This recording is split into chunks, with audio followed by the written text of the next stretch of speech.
The Android SDK has pretty complete support for Java's collections framework. It supports all of the expected interfaces and classes that you might use on other platforms, including interfaces such as list, map, and set, and classes such as ArrayList, HashMap, and Dictionary. And many Android developers stick to using these standard Java components. But there's another set of classes that's available in a package named Android.util. For example, the ArrayMap class can replace the HashMap, the ArraySet can replace the HashSet, and there's a whole set of classes, starting with the parseArray class, that can also replace the HashMap. These classes are designed for use where you're working with items in a HashMap where the keys are primitive values. If you use Java's HashMap class, the keys have to be stored as objects. For instance, an integer would be stored as an instance of the integer class instead of a primitive int value. And those extra objects take up memory. There's sparseArray, but there are also classes for each of the individual primitive types. There's a sparse Boolean array, a sparse int array, and so on. Deciding whether to use these Android-specific collection classes is a matter of performance and memory management. For example, the sparseArray class manages memory more efficiently than HashMap for the reasons I described. When you use sparseArray, you don't have to box the keys. That is, you don't have to wrap primitives in objects. On the downside, the sparseArray class can be slower than the HashMap in some circumstances, and using it also results in non-portable code. When you use Android-specific classes, you can't simply take that code and now run it in a desktop environment, where those classes won't exist. So, you decide whether to use these classes by measuring your current app.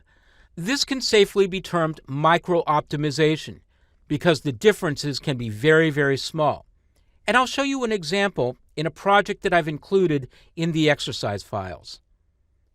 In this project named Collections, I've created a class named Person. It has two private fields, an integer and a string, one constructor method, and one public accessor method. In the main activity class, I've declared a map that contains items. Each item has a key that's an integer and a value that's an instance of that person class. Because of the requirements of Java's collection framework, the key has to be an object and not a primitive value. When the user clicks the Run button, I initialize the map with a HashMap class. Then I'm looping 10,000 times. Each time through the loop, I create an instance of the person class, and then I add it to the map with the put method. I'm passing in this primitive value. But if you were to drill down into Java's implementation of that put method, you would find that that primitive was being wrapped in an object, an instance of the integer class. Finally, I'm displaying the number of items in the map. So I'm going to run this code on my physical device. Now, I'm projecting my device to the screen with a smaller size so I can see Android Studio in the background. And here in Android Studio, I'm going to make sure I can see the memory monitor. When the app first opens, I see that there's 15.36 megabytes allocated on the device. Your specific number will vary depending on how many other apps you have running and how much has been allocated to this particular application. Now I'm going to run the code, and that creates 10,000 instances of the person class and adds them to the map. My allocated number goes up to 17.44 or 45. So I'm going to remember that number for a moment, and I'm going to remove this app completely from memory by going to my list of previously viewed screens and then swiping to the right. And notice my memory monitor is disabled when I do that. So now I'll go back to Android Studio, and I'm going to refactor my code.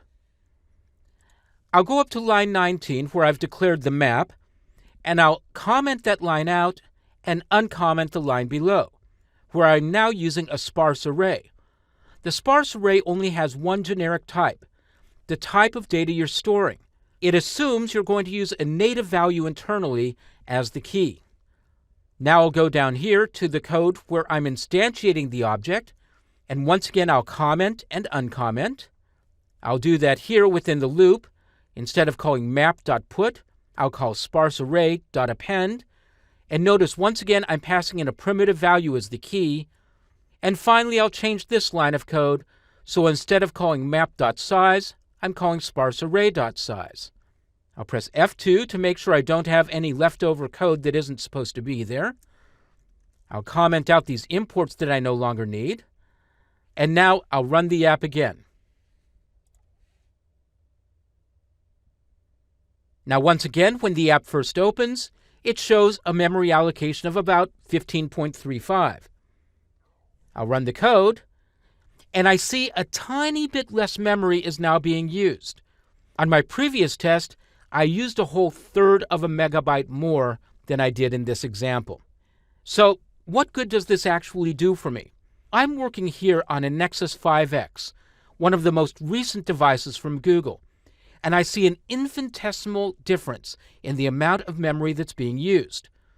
To find out whether I really want to do this, I need to test on an older device that doesn't have the same amount of memory and other resources.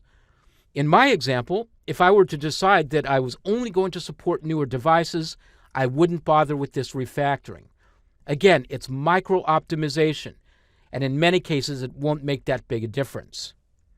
To learn more about managing memory and using these other types of classes, you can go back to the performance tip page that I mentioned earlier in the course, but you can also take a look at the slide deck from Romain Guy called Android Memories at speakerdeck.com.